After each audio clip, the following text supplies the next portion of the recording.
Good evening. Thank you for joining me for our Studying in the USA webinar. My name is Basha. I'm one of the advisors at the UK Fulbright Commission. I'm an advisor for Education USA. Before we get started, just so you're aware, this webinar will be recorded and it will be sent out to you later this week.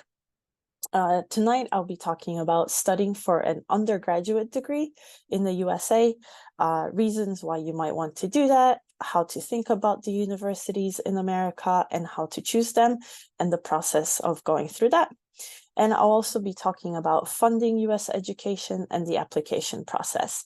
I will also take questions at the end, but if you do come up with a question during the webinar, please feel free to pop it in the Q&A box, and I'll answer those after the webinar. So what exactly is Education USA?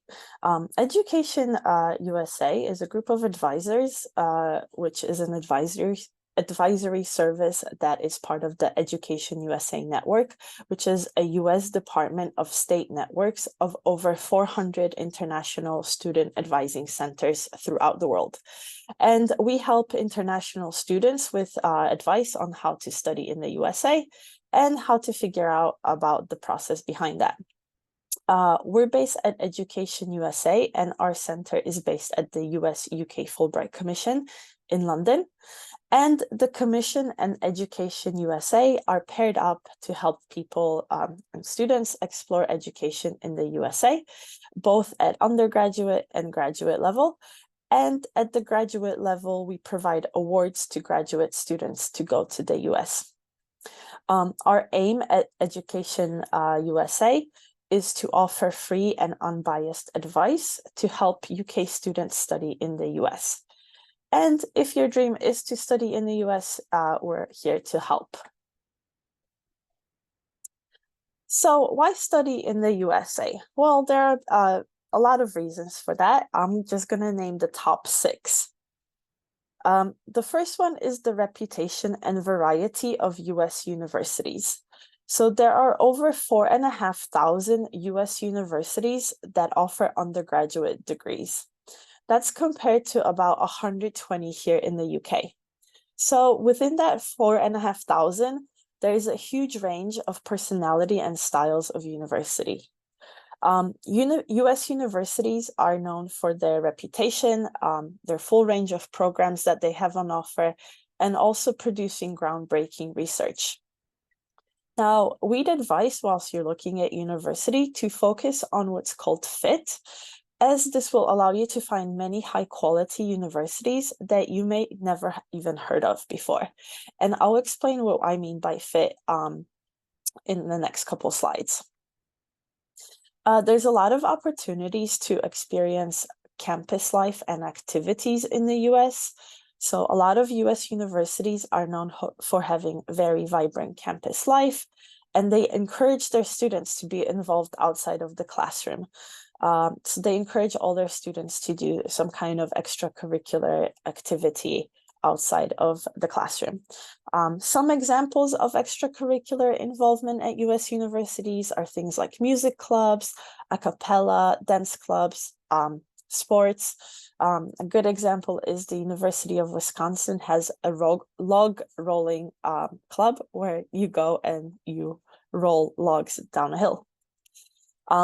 Another reason for going to the US is the liberal arts and focus on teaching.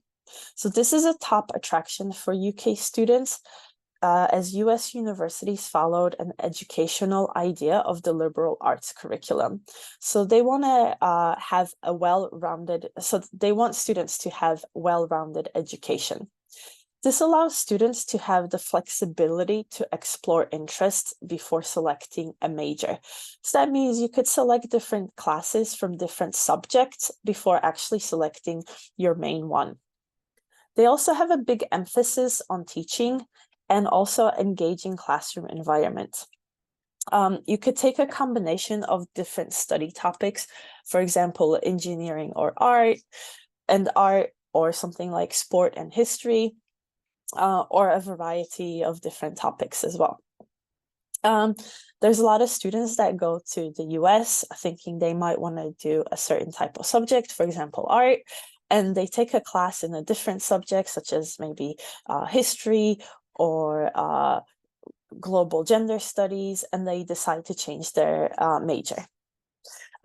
Another important factor is that there's a lot of funding opportunities in the US. Now, this might be surprising to some of you, but this is another top reason for going there. I will discuss this later on, but there are many opportunities to find a variety of scholarships in the US. And this is different compared to here in the UK, where you are on the loan-based program. Another reason for going there is to internationalize your CV. So studying abroad is very appealing to employers, as it shows boldness to do something different. It shows that you have different interpersonal skills, and also that you have an experience in cross-cultural communication as well. It allows you to build networks of different friends and professional contacts around the world. And you also have many job opportunities. So if you go there to study, you could work up to 20 hours a week during term time on your student visa, and up to 40 hours a week during holidays during your university time there. And you also get up to a year to work there after you graduate from your university. So you actually have quite a lot of opportunities to work whilst you're there. You also get a chance to learn about a new culture. This is one of the top reasons to learn about the US and its culture. The US spans across 6 different time zones and has a great diversity both in geography and in cultures. You get long summer holidays to explore the US, and also living on campus helps you to get to know the US culture whilst you're there. So what are the key differences between the US and the UK? Well, typically a bachelor's degree is longer. So in the US, it's a 4-year program compared to the 3-year program here in the UK. The admission is to the university as a whole. So you don't apply to a particular academic department, and this reflects this idea of the liberal arts system. Sometimes you may not choose your major until later, as compared to the very course-specific degree in the UK. So in the UK, you have to apply for a specific course, but in the US, you actually apply to the university as a whole, and then you could pick the course as you go further through your studies. There's a lot less government control in the US, which means that the institutions have a lot more diversity and they have a lot more freedom, but it also means that there are no set fees and there's also no centralized admission process. The application process is also slightly longer and more in-depth because the admission process is more holistic, and they look at much more than just the grades you have. You also apply for funding alongside the application for admissions, not after you're admitted. So what that means is if funding is important to you, you need to look at the time of applying or even before when you do your research. And there's also some exceptions in the US. Both law and medicine are actually studied at the postgraduate level there. So you cannot study law or medicine in the undergraduate as an undergraduate student there. There's also some terminology differences between the US and the UK. So a US high school, or years 9 through 12, correspond to UK secondary school. So that's years 10 through 13 in England and Wales, years 11 through 14 in Northern Ireland, and S3 to S6 in Scotland. College, university, school, or institutions, they all mean university. So just because someone says they're going to a college, it doesn't mean that they're less qualified. Actually, the word college is the most common term used in the US for university. You will also have various classes or courses, and those are equivalent to UK modules. And you have a degree program or major and that's the same as a UK course. Now, this is helpful to know as you research programs and schools so that you don't get lost in the terminology. Okay, so what is the timeline for applying to US universities? We recommend that you begin to research universities anywhere between 12 to 18 months before enrollment. So that is typically at the end of year 12. You will then register for any required admission exams and aim to take those in the summer after year 12. Now, admission exams are not required for all universities, so you might not need to take them, but I'll explain that a little bit later as well. We advise that you finalize a selection of where you will be applying to in early autumn of your year 13. So that's about 10 to 12 months before you plan to enroll. And I will go over strategies on how to do this. Now, about 8 to 10 months, so autumn of year 13, you should be putting together an application and submit them according to the deadlines. So as I mentioned, because there's no centralized admission process, different universities might have different deadlines for their application. Now, in spring of your year 13, so this is around 4 to 7 months before you enroll, you could expect to hear back from universities you apply to with their admissions decision. And based off of where you were accepted, you should notify universities of your decision and then apply for your visa. So you should apply for your visa anywhere between 1 to 3 months before enrollment. There are additional resources on our website to help with your pre-departure, including things like travel advice, living arrangements, campus life, and some other information.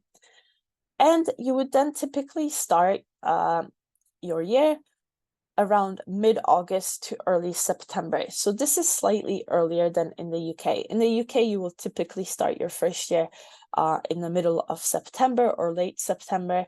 In the US, the academic year for university students is mid-August to early September, depending on university. Okay, so now that you know the timeline, let's talk about choosing a university. Choosing is a very important step in the process of applying to US university. This is something that you want to spend a lot of time on. Our top tip is to actually spend about 90% in researching and choosing the universities you will apply to, and about 10% on the actual application process. Now, it's important to think through this step, and the key is to be very flexible and also to be open-minded. As I mentioned, there are 4,500 universities in the US, so the choice is massive, and it might be very daunting process to narrow down your prospects when you get started. But the goal is to research and find a great fit university for you and to start narrowing down that list. Now, it's important to know the context of the US as you consider applying to US study and choosing which institution you'd like to apply to. So as I mentioned, there is no national set standard for universities. Universities in the US are free to choose their own set of fees, their course structure, their student environment, how they want their student environment to look like. They can kind of make up the rules as they go. Versus here in the UK, where the institutions have set fees and they have a fairly similar environment and feel. So the universities in the UK, they don't differ very much from each other, which isn't the case in the US. What that means is that there is so much variety and diversity of institutions in the US. Now, it can seem daunting. It's actually a great thing to know that there's so many universities and so many different types of universities that there's bound to be a university that is a good fit for everyone. So be open-minded when doing your research and spend some time getting to know each university and identify what's important to you. Now, I will talk about funding later, but I just want to plug it in here because if funding is important to you, then this needs to be considered from step one of the choosing process. You want to only be applying to universities that offer financial aid to international students. And like I said, I'll talk more about this, but please note this is very important already in this step of researching universities. And a final note is that you can complete your UCAS applications alongside the US universities. So just be mindful of the deadlines for both. Okay, so I've been mentioning this fit. What is it? So the first step in choosing process is to locate what factors are important to you. And we focus a lot on the term fit and on finding what school and program is going to be the best fit for you and your personal and academic interests. So by fit, I mean the many factors that you want to consider both in and out of the classroom about each university. So some examples might be the type of programs and departments you want to be part of. Maybe it's the location of the university itself or the availability of funding that they have for international students. Maybe something like campus size is very important to you. Do you want to be at a big university or a small one? Or maybe it's the academic environment. So do you want to go to a very rigorous university, one that's very competitive, or maybe you want to go to one that's more inclusive and supportive of students? So begin thinking about factors that are important to you more broadly and try to prioritize these. What factors are the most important to you and which ones can you compromise on? Maybe there's a particular sport you want to be a part of or a particular club that you have to join. Or maybe there's a particular course like engineering. Maybe you're someone that doesn't like the cold and the snow. So the East Coast might not be the best fit for you because it gets really colder in the winter. Or are you trying to save some money whilst going to university? Living in an urban place will definitely be more expensive than in a rural place.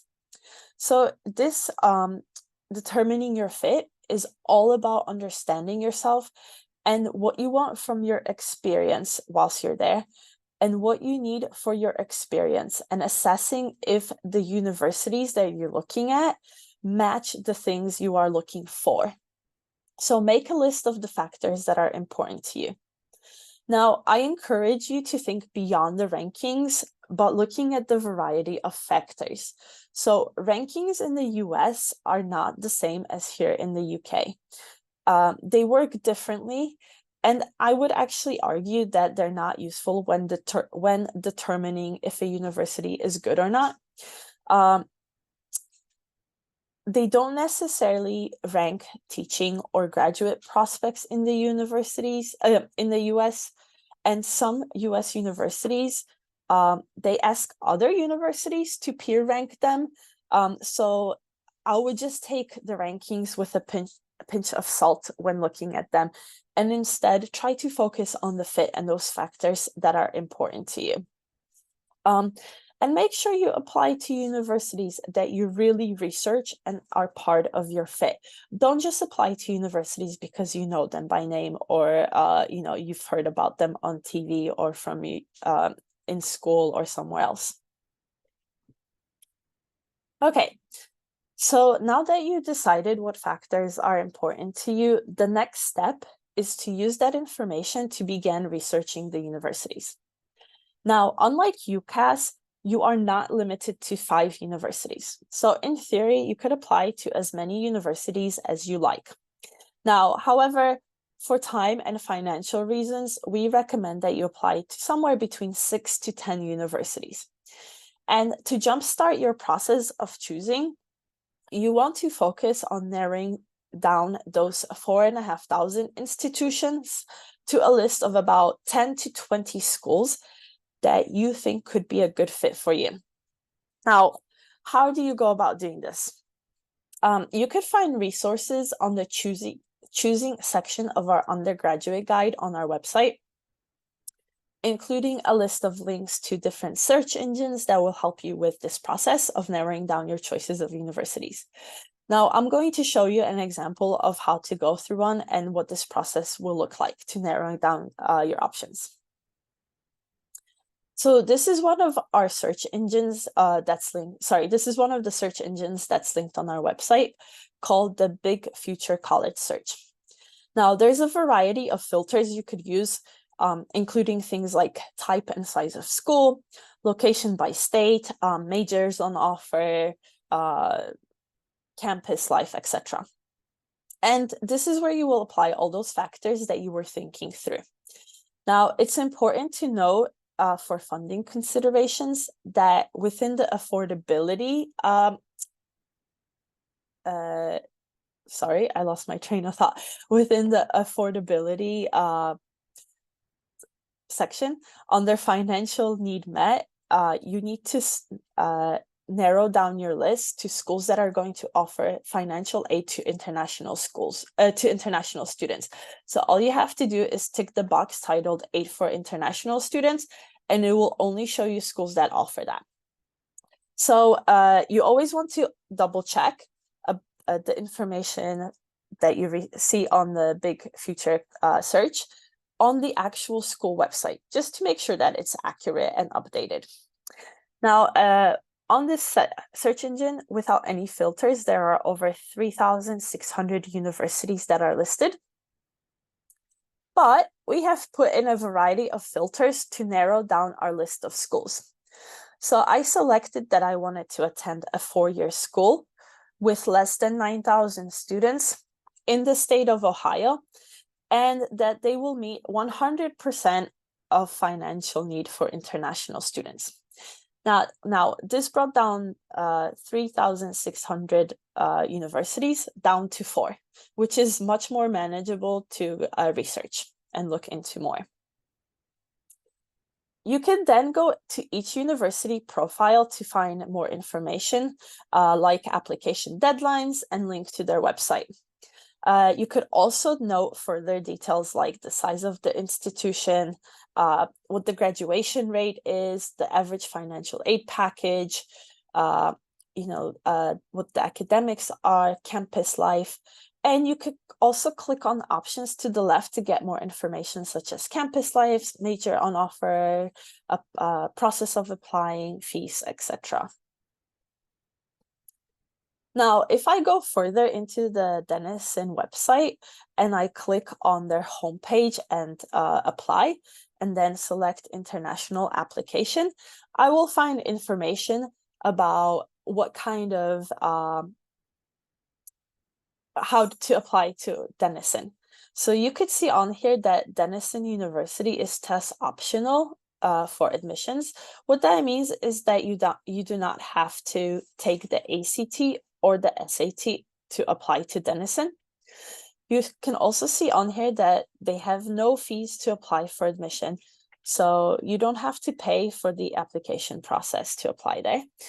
And they don't have any supplemental essays required, so you just fill out the application for the university, and then you're done. So it says they make it easy for all students.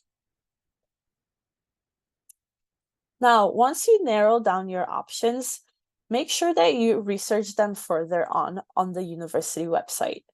And you might also reach out to the university directly. The goal is to select between 6 to 10 institutions where you will actually submit an application to. Now, we suggest that you apply to 2 REACH schools where you will be thrilled to attend, but it will be a challenge for you to get in. Now, saying that, if you're applying to ultra-competitive universities, such as Yale, Stanford, MIT, Caltech, these are REACH schools for everyone that applies. We advise that, or we suggest that you apply to 3 to 4 match schools where your profile is roughly on par with their average applicant, and 2 likely admittance schools. So these are kind of like your UCAS insurance choice, where your application will be very competitive. Now, the best place to find the most up-to-date information is the university website. And on the university website, you could see a profile of the average applicant admitted. So most universities will kind of list their average student that they've admitted each year. You could also find more information on their programs. They usually have campus virtual tours. They have information about the student life, sports, student housing, financial aid that they offer. They also have some universities also allow you to book appointments with either admission counselors or even with current students where you could ask them questions about student life as well. Also, make sure that you check out what resources they have for international students. Most universities will have a separate section for resources for international students on their website as well. We also suggest that you look at each university's social media channels, as this will allow you to get a feel for the university. It will kind of give you a feel for what the university personality is, what they focus on, and you might find more information about their student life as well. A lot of universities will do a day in the life of a student on their social media channels, and other information that might be important to kind of figure out your fit.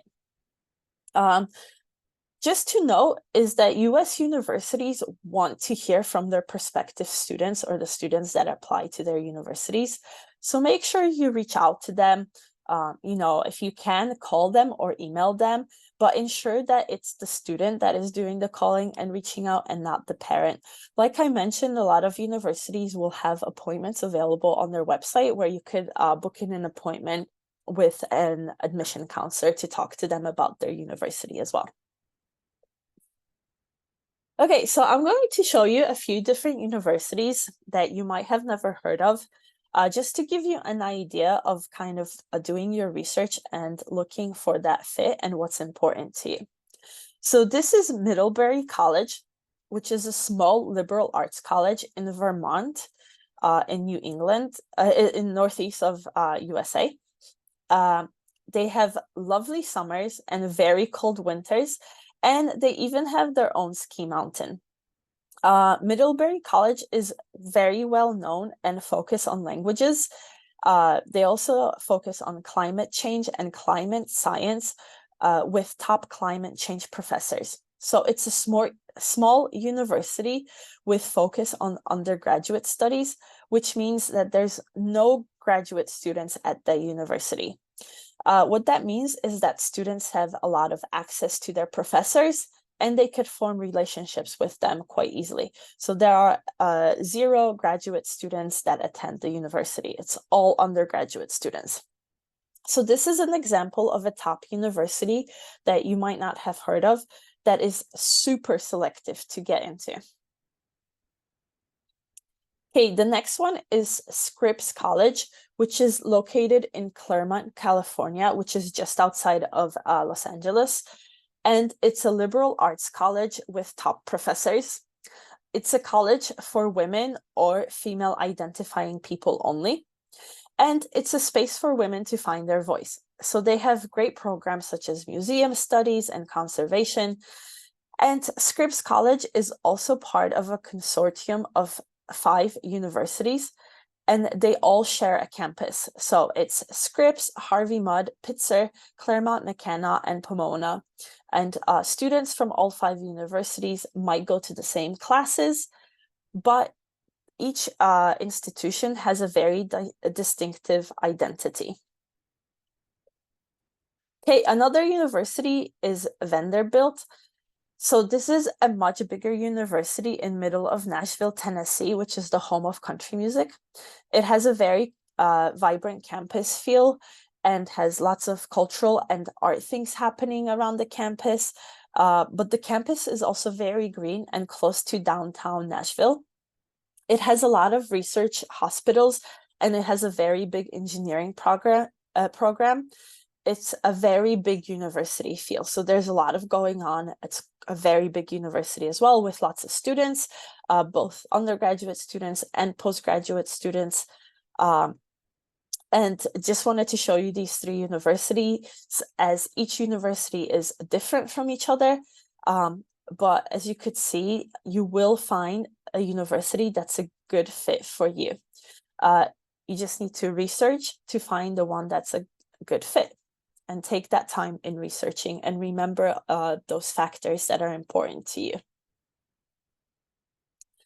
Okay, I just wanted to say a quick note on the Ivy League, because we hear this a lot in the UK, and when the advisors at Education USA hear about this, we kind of roll our eyes because it's a very unhelpful description. So you might not know, but the Ivy League actually refers to a sports league between 8 of the oldest universities in the northeast of the US, because they could drive to play sports against each other. So the Ivy League is not equivalent to the Russell Group by any means, and there is no becoming Ivy League. Lots of universities that people think are in the Ivy League are not. So MIT, Stanford, UCLA, they are not in the Ivy League.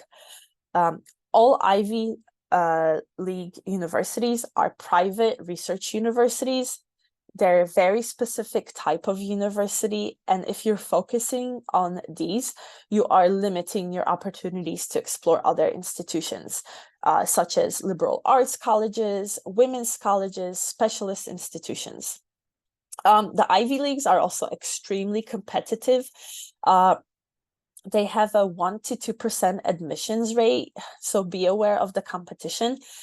This is compared to Oxford and Cambridge. So Oxford has an 18% admissions rate, and Cambridge has a 21% admissions rate. So just keep that in mind. The other thing to add is that the top 1% of universities in the UK is basically 1 or 2 universities. Now, the top 1% of US universities would be over 40 institutions. I don't think right now I could name you 40 institutions.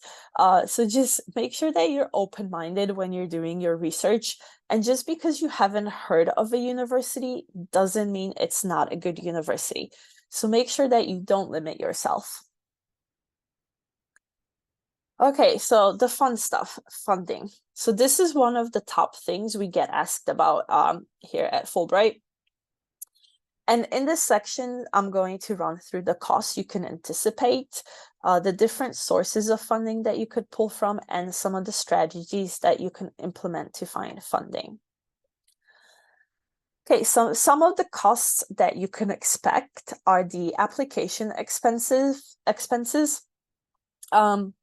If a university requires you to take any sort of admission tests, like the SAT or the ACTs, the current cost is between 100 to 200 US dollars. Now, each university will also have an application fee. Some universities, like Denison, they offer free applications, and some also offer what's called a fee waiver.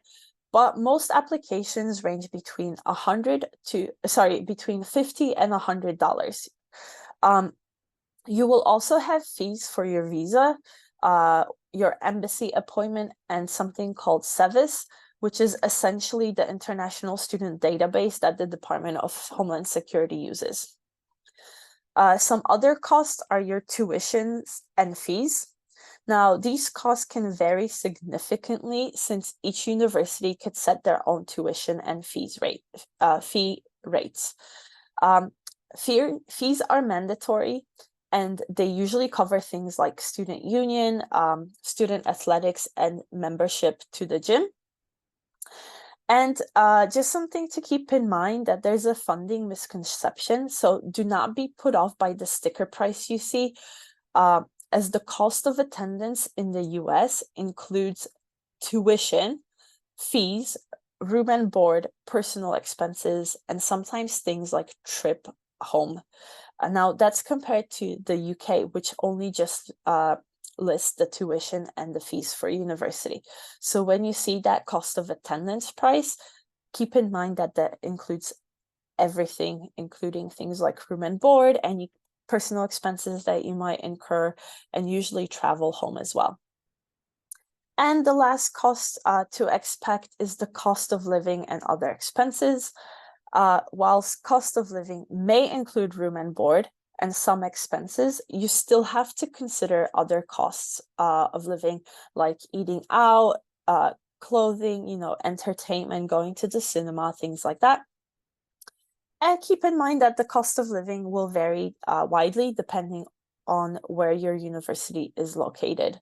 Cost of rent will also vary if you live off campus or on campus. And you might want to consider things like if you live off campus, do you need a car to get to the university? And also another cost is the health insurance. So a lot of universities will include the health insurance or will show how much their health insurance costs on the university website as part of the other costs section in there. Now, the good news is that there is a variety of funding opportunities available, and it is possible to have a very affordable US university education. And many students from the UK are able to fully fund their studies without taking out any loans.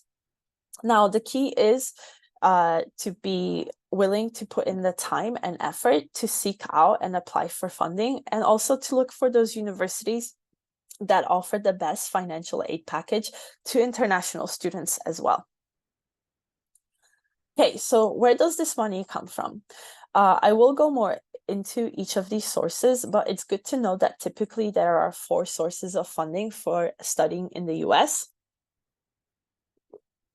So the first one is personal or family funds. In the US, universities expect families to prioritize their students' education, and they expect families to invest in that education. So your family is expected to pay something towards your education in the US. Another source of funding is the US universities. So they provide 2 types of funding: need-based aid and merit-based scholarships, which I'll explain on the next slide. And this funding from the university is going to vary university to university. So as I mentioned before, if financial aid is important to you, you need to look for and apply only to universities that offer financial aid for international students. Another source of funding is external funding bodies, which I'll explain a bit later. And there's also loans, but we advise loans be your final resort. You cannot take a UK student loan to the US, and US-based loans require you to have a US citizen or a permanent resident co-sign the loan. You can take a UK third-party loan, but we caution you to be careful around high interest rates and payback terms. And if you do have US citizenship, you could take out a loan and apply to federal loans by completing a FAFSA form. Now, it might be that you have to pull from a combination of these different sources to find your education, but as I mentioned before, it is very doable. Okay, so what is this university funding? University funding is actually ideal since it does not have to be paid back. So it's money that the university gives you in order to study there. And there are 2 types of university funding. Now, university funding is likely to be awarded on the basis of financial need. So this is based on your family's annual income or your academic merit. So based on your A-level marks and admission test scores, or any niche criteria or a combination of both. Now, there's different types of financial aid that US universities offer. So they offer need-based aid, which is based on financial need. And universities calculate this by looking at the expected family contribution, and they compare that to the total cost of attendance, and then they try to meet the gap or the difference between that. Now, the gap of how much they can meet is going to vary university to university. So for example, if the cost of tuition for a university is $40,000, and the university calculates that your family can contribute $5,000 to your studies, the university then looks at that gap, so the remaining $35,000, and they offer you a financial aid package. Now that gap, so that $35,000 and how much they could give you is going to differ university to university. So some universities will give you 20% of that gap. So they'll give you 20% of the $35,000. Some will give you 50%, and some might even give you 100%. So what that means is they will expect your family to pay $5,000, but the university will actually give you $35,000 in order to go there. So look for this information whilst doing your research if you need funding to go to the US.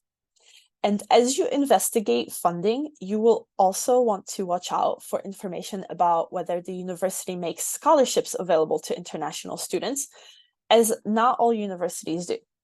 So you might find that some universities offer both financial aid and scholarships to international students. You might find that some only offer financial aid, and some might only offer scholarships. Now, for top athletes, there are sports scholarships that may be available through the athletic recruitment process. And we have more information about the athletic recruitment process on our website. And there's also a link to a webinar with that information as well. For more information on how much funding universities offer, check out each university's website and be proactive to find this information. As I mentioned earlier, the process for applying for financial aid or scholarships is usually very straightforward. And in some cases, it's even integrated into the admissions application. But make sure you find what information, the information and how to apply for funding on the university website. Okay, so as an example of what looking for financial aid looks like, you could see on here that this is a page from the Rice University financial aid page. And Rice University is in Houston, Texas, and it's a very well-known university, especially for space and engineering. It has very strong links with NASA, and it's also a private university. So this is a breakdown of the 2022-2023 cost of attendance. And as you could see, it gives you a breakdown of not just the tuition and room and board, but it also includes things like fees, books, and personal expenses, such as flights home. Now, they also mentioned that the average freshman aid package, so this is your first-year student, is $53,000, which means that the family picks up about $18,000. Now, this is what I mean when I say the sticker price. When you look at the sticker price, you actually need to look at all the information on there, as the average freshman aid package already makes a big difference in the cost of going there. Now, this is still on the Rice website, and this is merit-based scholarship information. So you could also find information about merit scholarships and the types of recipients that they give it to. So as you could see, Rice University offers merit-based scholarships to a highly competitive group of admitted students, and the past recipients included political and community service leaders, math and science competition winners, creative and performance artists, entrepreneurs, scholar athletes, and exceptional writers. And on the bottom, it says all admitted freshman applicants, so that's your first-year students, are automatically considered for merit-based scholarships, so that no separate application form or interviews are necessary. And the Office of Admission notifies scholarship winners at the time of admission to the university. So as you could see, the scholarship, the merit-based scholarship for Rice University is already integrated into the admissions process. So as long as you submit an application to Rice Universities, you will automatically be considered for a merit-based scholarship. Now, if you go further into the Rice University page, this is also a page with funding information, but it's specifically for international students. And you could see that international students are also considered for need-based aid, and 100% of demonstrated need is met with grant aid.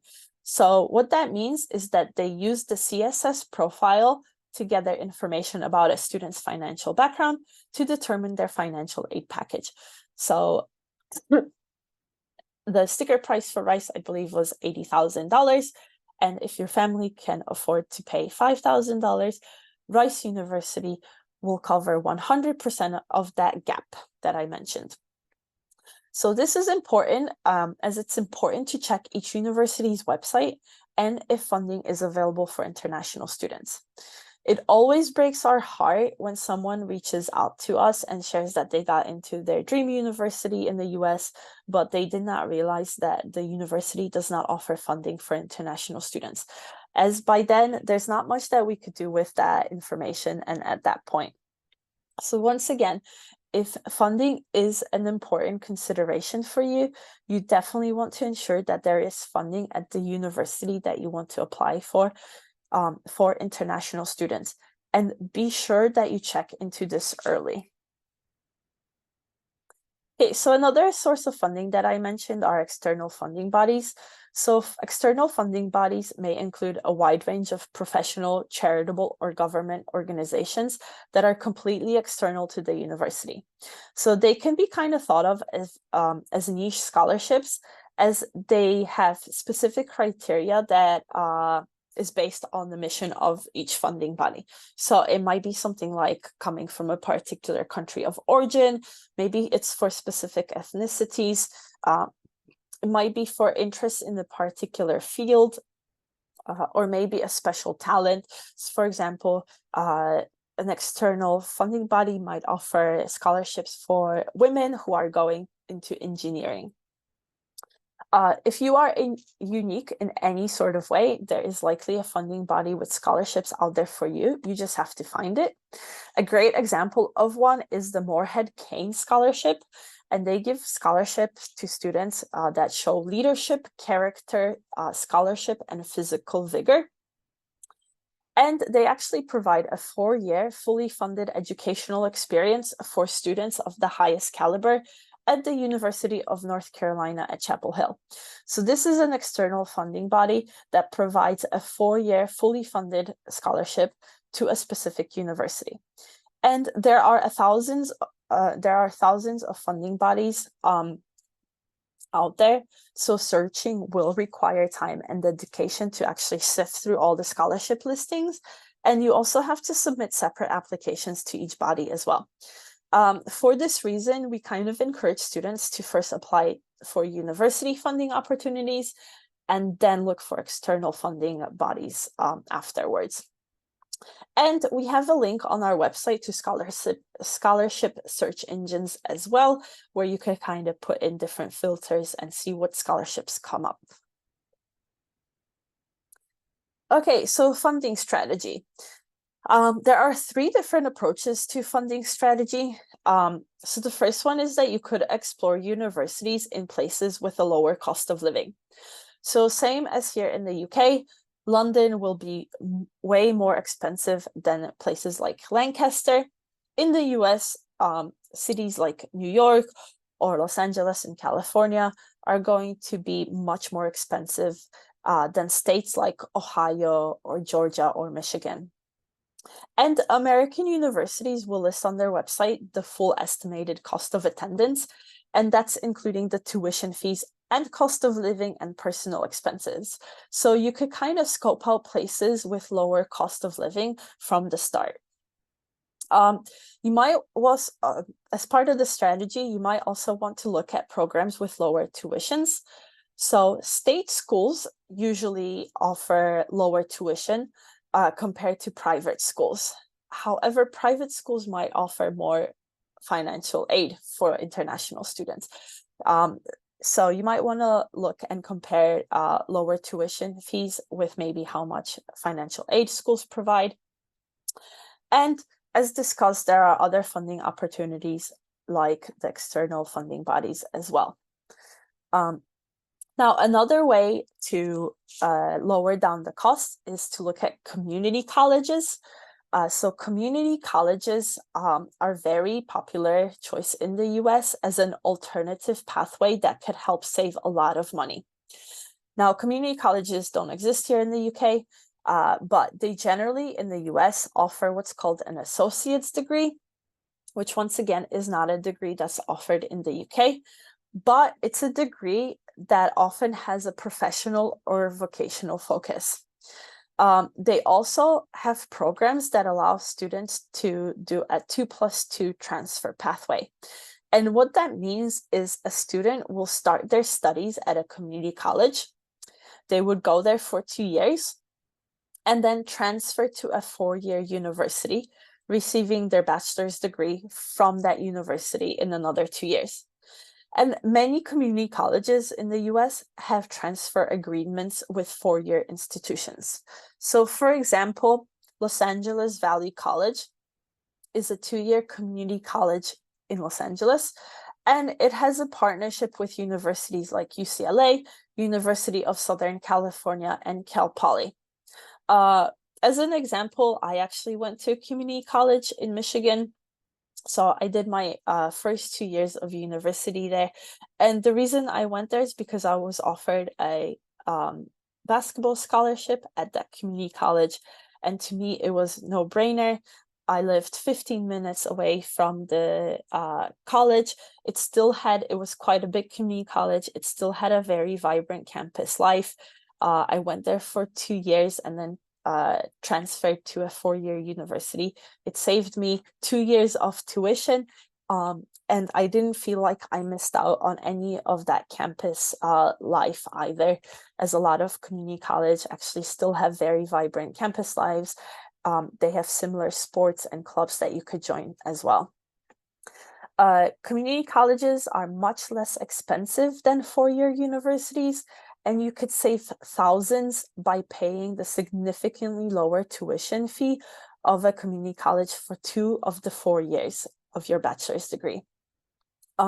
They typically also have smaller class sizes, which can be especially valuable for introductory classes as you get more contact with professors.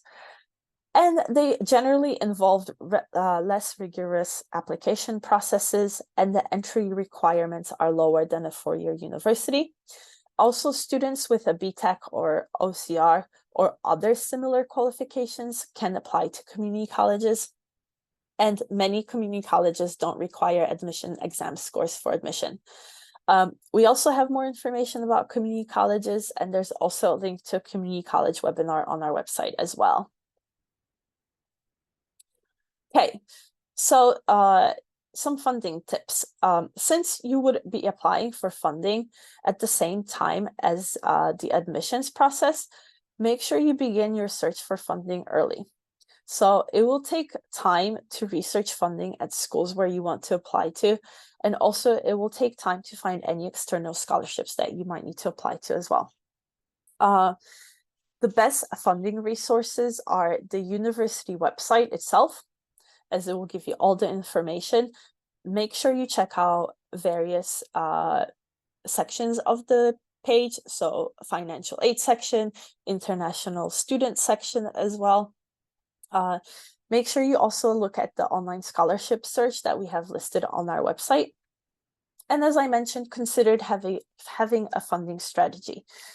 So to fully fund your studies, you might actually need to look to a combination of all the different types of funding that we've discussed, such as family funds, university funds, external funding bodies, and loans. So you want to investigate into each type of funding as well. And it's important to remain flexible in choosing universities. So as I mentioned, don't just apply where thousands of other UK students apply or where you will not be competitive. So as you can see on the picture, we have a fishbowl. A lot of UK students apply to the same university because they've heard other UK university students apply to. So they're kind of the small fish in a fishbowl full of fish. if you do your homework and you do that research, you could be that big fish in a small pond. And what that means is that you will have a bigger chance of getting more funding, as you might be one of the very few international or UK students applying to that universities. And US universities always want to diversify their campus, so they're looking for students outside of the US to join their campus and join their university. If you're a big fish in a small pond, universities will most likely give you more funding if that's something that they do. So if they have funding available for international students or scholarships, and you're, one or two students that applies to that university from the UK, you will have a better chance of getting that funding. If you're a student applying to a university where 100+ students from the UK apply there, the chances of you getting a lot of funding is very slim. So once again, just be flexible in choosing the universities that you will apply to, and make sure you check out what funding they offer for international students. Okay, so now that we went through funding, let's talk about completing an application. So US applications, the first thing they're looking for is your academics. And these are measured by your results from your GCSEs and your A-levels or the equivalent. And they might also look at admission test scores, so your SATs or ACTs, if those are required by the university. As I mentioned, you could check the university website for what the average applicant looks like and see how you compare. But keep in mind that the academic achievement alone will not guarantee you a place into competitive US universities. The application process is much more holistic than here in the UK. Universities are looking for an academic fit. So they're looking for the reasons that you are pursuing a degree at their institution and how that will help towards your goals. For example, you want to go to New York, but why are you applying to NYU over Columbia University? Is there maybe a particular program that NYU has that Columbia doesn't? Or maybe there's a particular campus activity that one university has that the other one doesn't have? Or maybe the university has a mission that you value and you want to be a part of. So they kind of want to know what the reasons for choosing their university is, what your reason is. They also look at extracurricular, and this is a big focus in the US. Now, saying that it doesn't mean that you have to do everything under the sun, but make sure you highlight what you are involved in outside of the classroom. They want to know that you're doing other activities outside of your classroom, outside of school as well. They also look at personal attributes. So as I mentioned, it's a very holistic admissions process, and they're always looking to diversify their campuses and classrooms. US universities want to know who you are as a person. They want to know what your interests are. They want to know what your interests in academics are, or the academic field of choice, if you have one. They want to know what your character is like, if you have any leadership abilities or any talents. They just want to make sure they get to know you through the application and who you are as a person through that application process. So there's different components in the application. Unlike the UK, as I mentioned, you could apply to each university or as many universities as you like. But you also apply to each university individually rather than the centralized body like UCAS. And you could apply to as many universities as you like, but because there's application fees and it will take you quite a lot of time to put one application through, we recommend that you apply to 6 to 10 schools max. A lot of universities use something called the Common Application. And this is just a system that helps streamline the demographic aspect of the application. It's not the same as UCAS, as you will still have to tailor all of your applications to each university. And each university will ask you different questions, and they might also have different supplementary questions that you might have to answer. There's also no standard process for applications, no no set deadlines or requirements, and this will vary university to university. So make sure when you're researching, you also keep track of when each university deadlines are and what their requirements for the application is as well. Most applications will actually follow a similar format, so you might be able to reuse or adapt some of the materials that you prepared. Most will include things like the application form with basic demographics, admission test scores if required, a transcript, essays, 2 to 3 letters of recommendation, and finally an application fee of $50 to $100 per application. So I'm going to go through some of these components as well. What are admission tests? Because there's no national curriculum in the US at secondary school level, admission tests are a way to evaluate applicants from diverse areas and schools, and these are your SATs or your ACTs.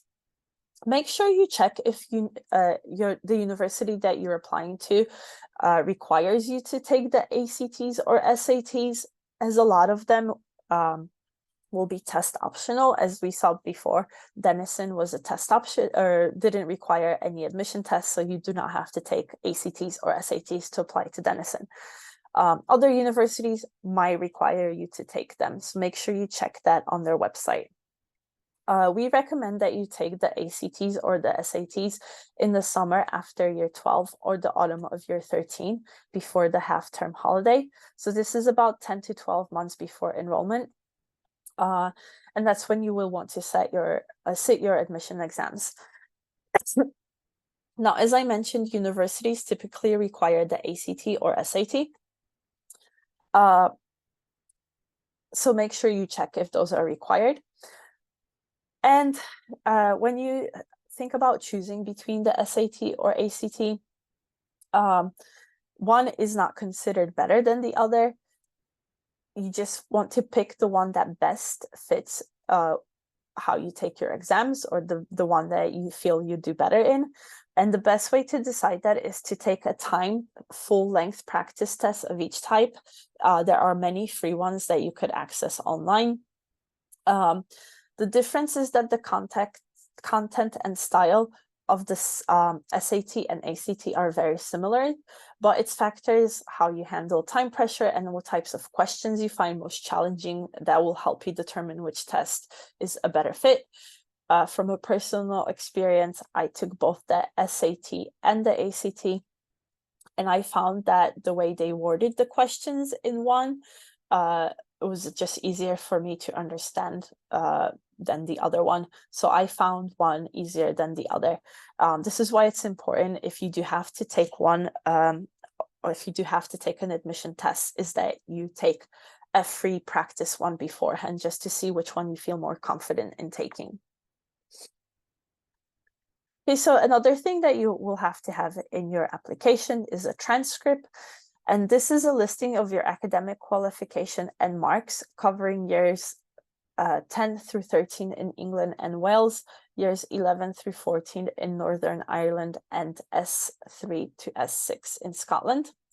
And a transcript is generated by your school, but you might need to provide your school or your counselor with information about what to include in a transcript, as well as if there's any additional school reports that the school might need to submit. The transcripts may include things like years attended at the school, what your GCSE scores were, and your predicted A levels. Keep in mind that there is no direct conversion between UK and US marks, so you report your marks in the British system, and the transcript is typically submitted online by the school. Now, the school might also have to submit a school report, and this is just information it contains information about the school itself, just for context. There's templates available on our website for both the school report and the transcript as well. You will likely be required to gather 2 to 3 letters of recommendations, and these letters should be a marketing tool for you as an applicant. Now, referees will have a particular area they could speak to, but you might want to direct referees to write about things like your ability to succeed at a particular university, maybe your past academic performance, if there were any observations that they've made about your performance in class or on assignments. Maybe there's school awards that you've received, or maybe your writing and critical thinking skills. Maybe you have some work experience that they can mention. So it's basically they want to write about your ability to positively contribute to the university department, the campus life, the diversity of the university, your leadership abilities and your character as well, and your involvement in the school and the community as well. You should ask someone who knows you well, both in and out of the classroom, to write a recommendation letter. And the university might provide you with some loose guidelines for selecting the referee. For example, they might ask for one letter from a counselor and one letter from a teacher. But it will generally be your responsibility to choose and liaise with your referees. We suggest that you consider meeting with your referees to discuss the letter. And it's in your best interest to kind of help your referees write the best letter they can. So maybe there's some information that they might not know about you, like maybe you do some volunteer work outside of school that your referee might not be aware of. So it's important to kind of discuss those with your referee. Also discuss the reasons for doing an undergraduate degree in the US, maybe your interest in a particular university or your future goals, your academic achievements, and any extracurricular involvement that you're part of.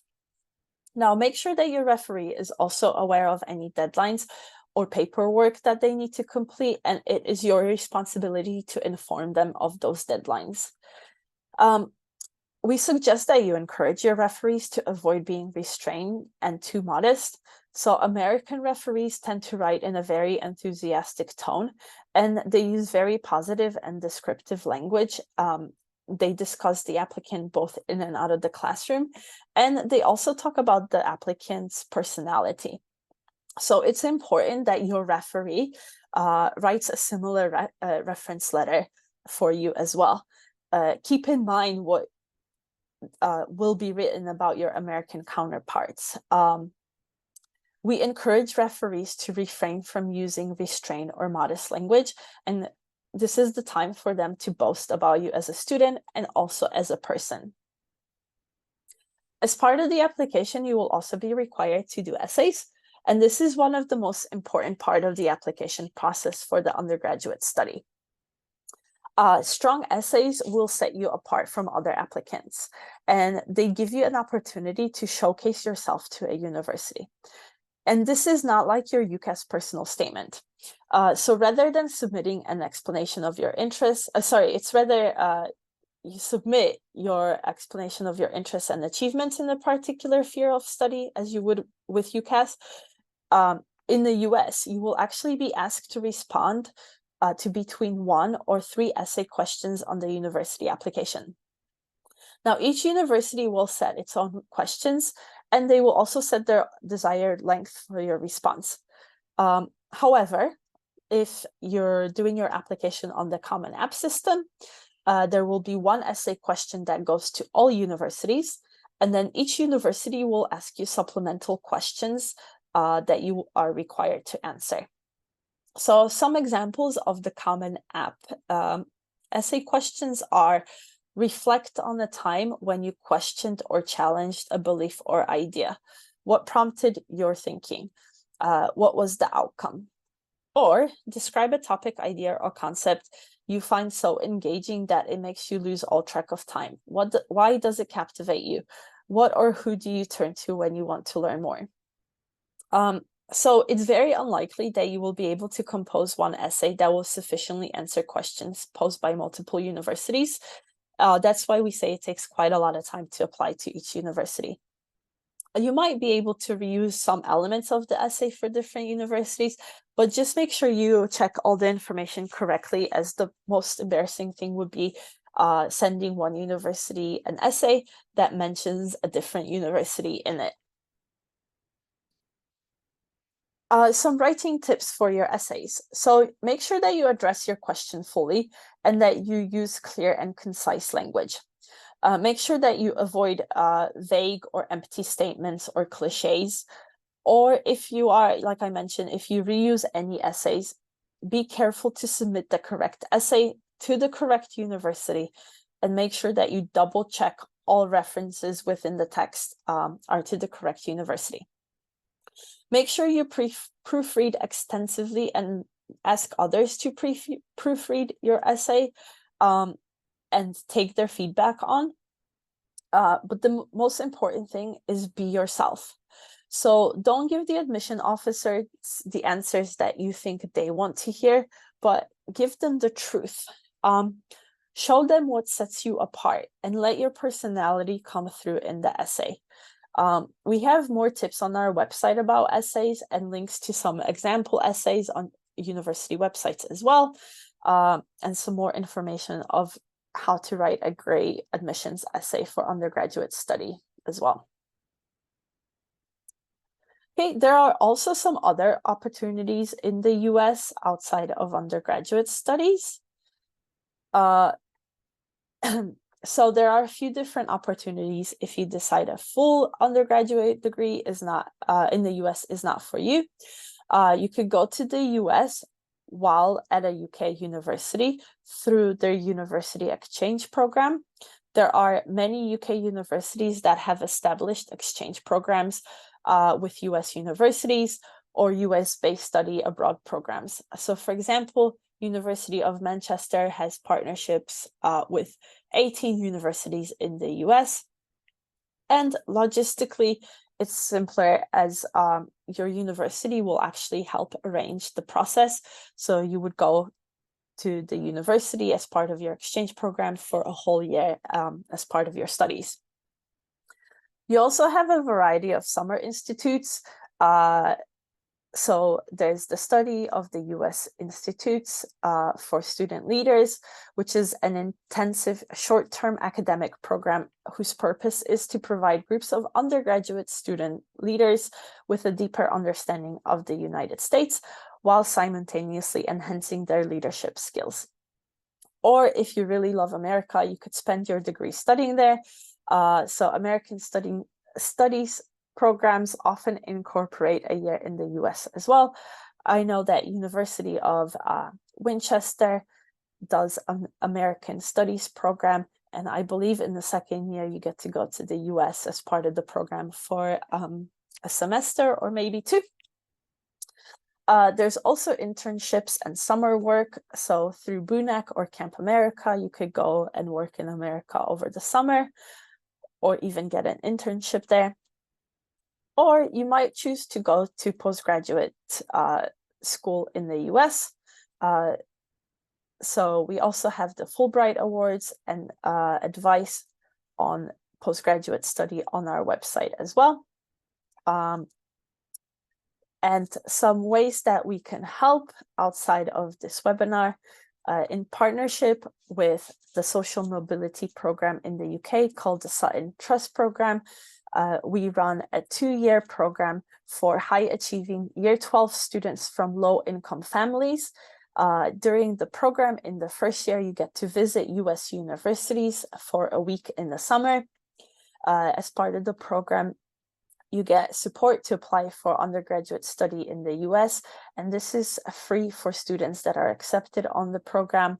The applications for the program are still open till 14th of January. So if you are a high achieving Year 12 student from a low income family, you could apply for the program. The application closes on Sunday. You could also visit our website for more advice, guides, and events. Under the Education USA Advice tab, we have information about undergraduate study in the USA and details on choosing, funding, and applying as well. And in the Our Program section of our website, we have details about Fulbright Awards as well as the summer program and Sutton Trust program as well. We also offer one-on-one video appointments with an advisor. and we take questions by email. Our email is advising@fulbright.org.uk. And you could reach out to us at any time if you have questions about any of the process from choosing to applying to US University. We're here to help. We also do other in-person events about studying in the US, both online and in person, and you could check out our events page for our upcoming events. And every year we do our big US College Day event in September. It's a free event where over 120 US universities come and exhibit. Usually the people that represent the universities are international admission counselors. It's completely free to attend. The registration for the event will open in late summer. You could meet admission officers from over 120 different universities from all over the USA. And that's it for the webinar. Thank you very much for listening. There are some questions currently in Q&A, so I will start reading those and answering some of them. And like I mentioned before, this has been recorded and will be sent around probably later this week to everyone if you need to head off. But let me get to the Q&A now. Is there a list somewhere of the colleges that offer financial aid to international students? So the best place to look for that is that big college search, and you just click the box that says financial aid for international students, and it will only show you those universities that offer that. Okay, I'd like to know what the options are from a visa point of view for graduates to get a job and stay in the US long term after that 1-year postgraduate working opportunity ends. Unfortunately, if you're in the US for undergraduate or postgraduate, you can only work 1 year. Unless you're doing a STEM degree, then you can work up to 3 years on your student visa. After that, you would have to come back to the UK and apply for a working visa. You would have to get sponsored by an organization in order for you to get a working visa, and it will just, you'd still have to come back. Okay, we have a question about financial aid. When doing financial assessments on university website, I found the information they ask for is very US based. So certain US pension plans, for example, don't seem to relate to UK finances. The forms don't seem relevant for international student. So when you're looking for, when you're filling out the financial aid assessment, there are some things that, as you mentioned, they don't relate to UK finances. However, if you're doing a CSS profile, there's always boxes where you could explain what you put in or what you left out of the form as well. We have some information on our website about the CSS profile and how to fill it up, how to fill information up. Or if you're really struggling with a particular box and you don't know what to write in it, you could always email us with that information and we could try to see if we could help you out. Okay, is the transfer from community college to a college like UCLA a scholarship, or would you have to pay for the 4 years at the non-community college?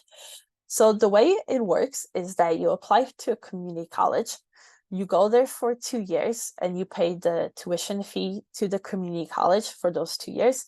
And then you transfer to UCLA for the remaining of the 2 years. And at that time, when you're at UCLA, you pay the tuition fee to UCLA for those 2 remaining years only. Now, when you transfer, you could still apply for financial aid or scholarship to the UCLA.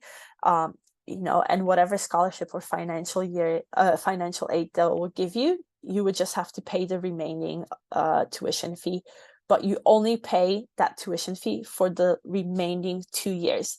And this is why it's a lot more affordable, and a lot of students go to a community college first because they save almost 2 years of tuition fees at a community college.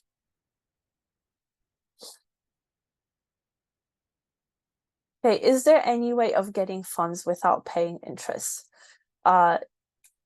So US financial aid and US scholarships is free money that the university gives you. So you don't have to pay that back, and you don't have to pay any interest on it because it's free money.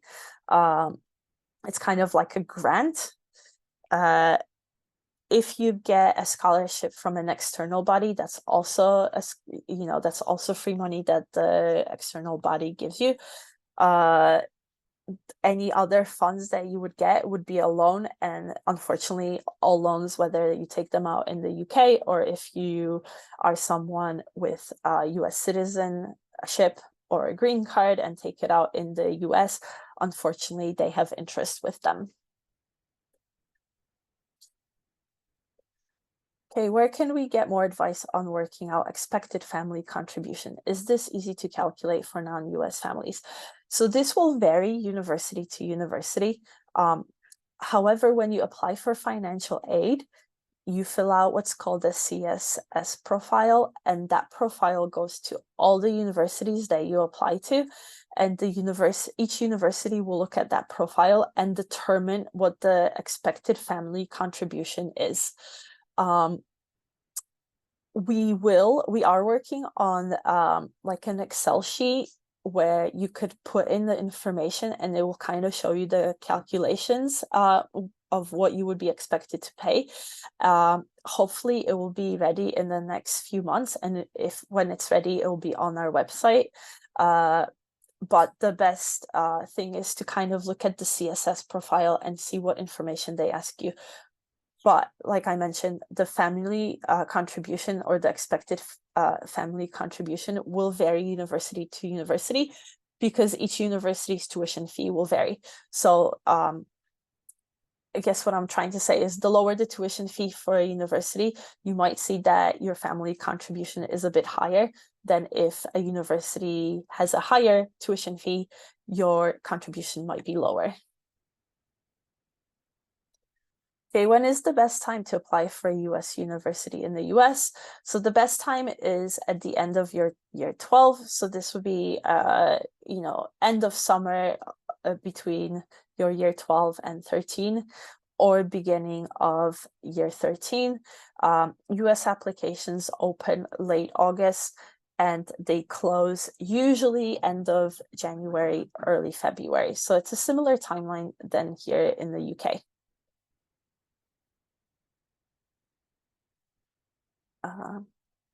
What weighting do A-level grades carry when applying to American universities relative to the entrance exams like the ACTs or SATs when they apply? So this is a tricky question. Most US universities understand what A-level grades mean, and each university usually has their own system of weighing those grades. If I talk to 10 different universities in the US to see how they compare the A-level grades from the UK, they will all give me a different answer.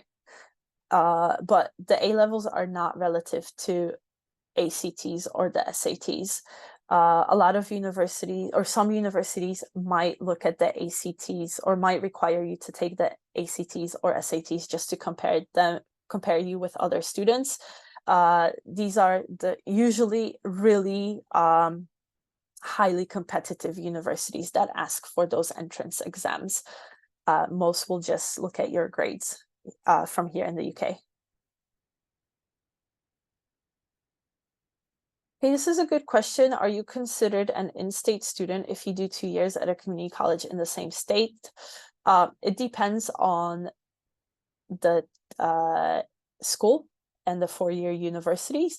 Some US universities don't have, or they consider all students state schools, or they have the same tuition. Others don't. Some will consider you a state student after 2 years, some don't. The best thing to do is to actually just email the four-year university that you might be interested in and just ask what their what the rules are, or how long you would have to be in the States in order to be considered an in-state student.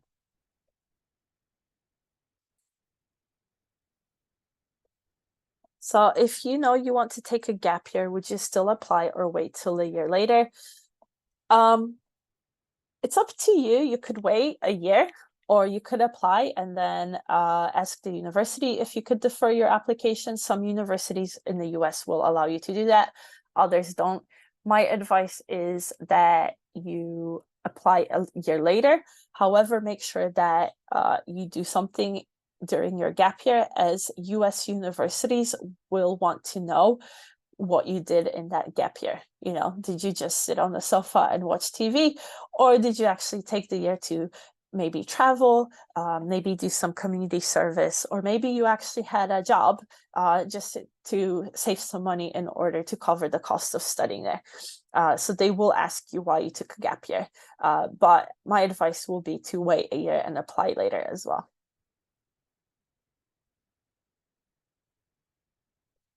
Says, who do we ask for the recommendation letters? Does it have to be a teacher who writes it? So most universities will ask for one teacher recommendation and one counselor recommendation.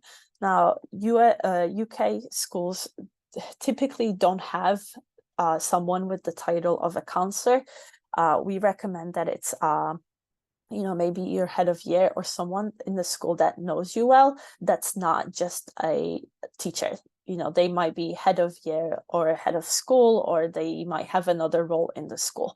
A lot of universities will tell you how many letters of recommendations they'd like, and they would specifically tell you that they want one from a teacher, one from another member of school, or maybe one from someone else as well.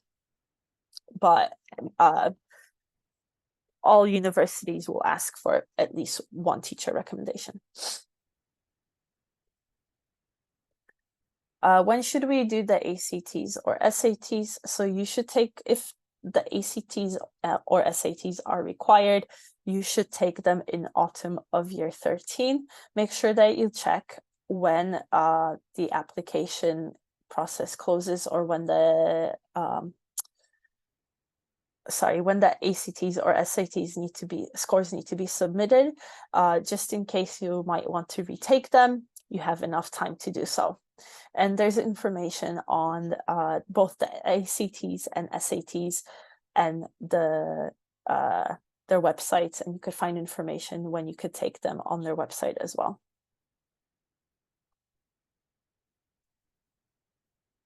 Okay, we have another question. Do many students stay in the US longer term?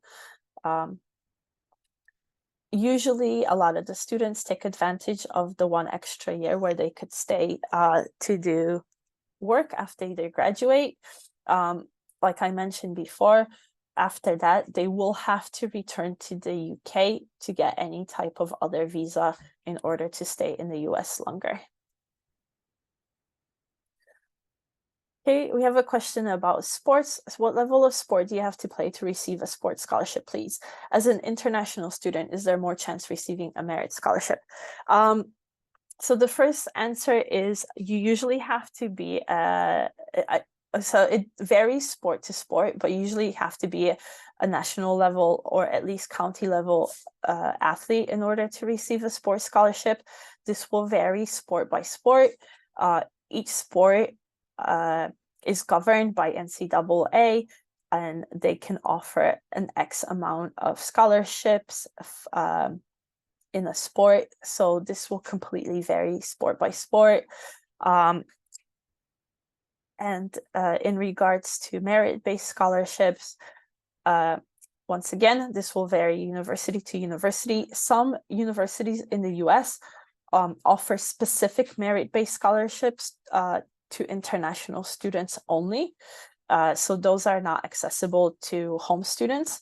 Other universities have merit-based scholarships for older students that apply, such as Rice University, where you're automatically considered for a merit-based scholarship.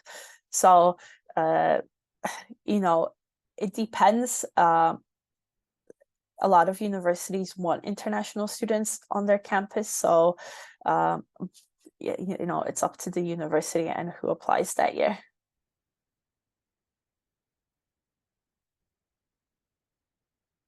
How would I know if certain universities ask for interest? So our advice is, if you find the universities that you want to apply to and go to, is that you contact them and you show that university that you're interested in going to their institution. So contact the international admission officer, talk to them, see maybe you have some specific questions that you ask them. Maybe the university does like Zoom drop-in sessions with other students that currently go there, or maybe they do a webinar for first-year students or first-year international students.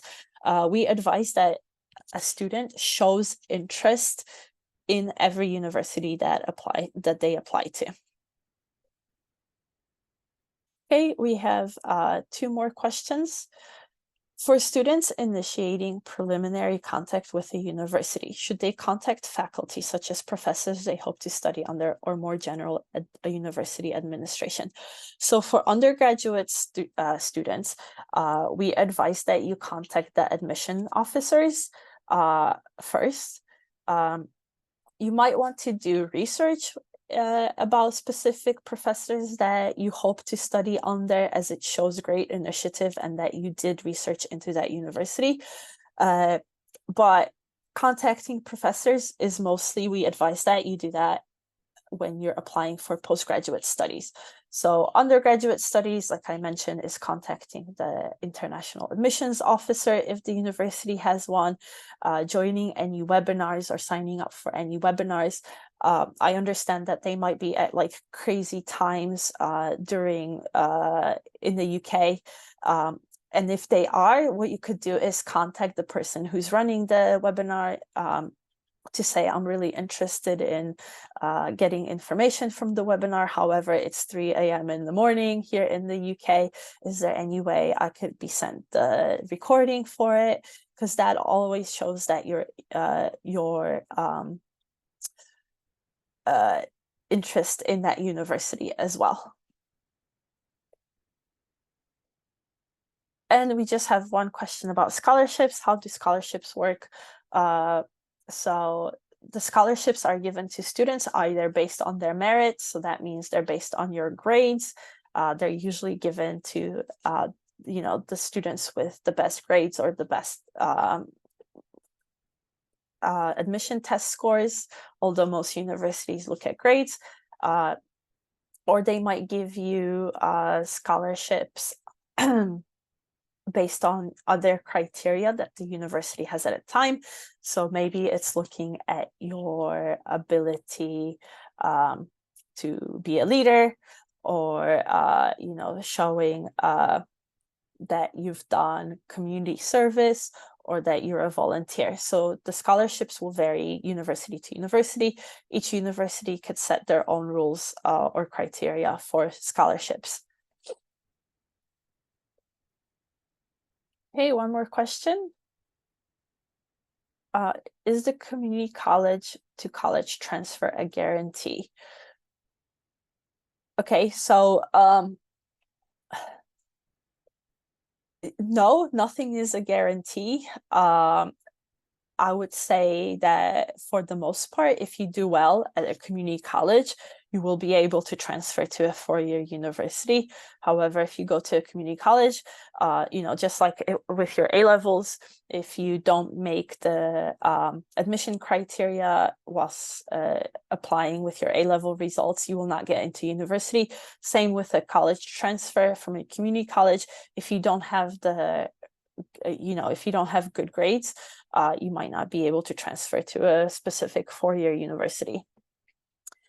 And a follow-up question, based on average costs, would the 2 years in a US university be more expensive than 4 years in the UK university? Ooh, that's a very good question. This will vary based on what community college you go to in the USA, what state or even city or a suburb or town the community college is based in, compared to what UK university you will go here in the UK. If you go to one in London, the cost of living is extremely high. If you go one, up north or maybe somewhere like in Wales, the cost of living might be less expensive. So it would just kind of be looking at that cost of living and also the tuition fees for the community college. Community colleges, their tuition fees also vary from college to college. So you might find one that actually 2 years at a community college will be a lot less expensive than going to a university in the UK. Okay, that's it for the questions. Thank you very much for joining me. Like I said, this will be emailed to everyone at the end of the week, and I hope you guys have a great evening.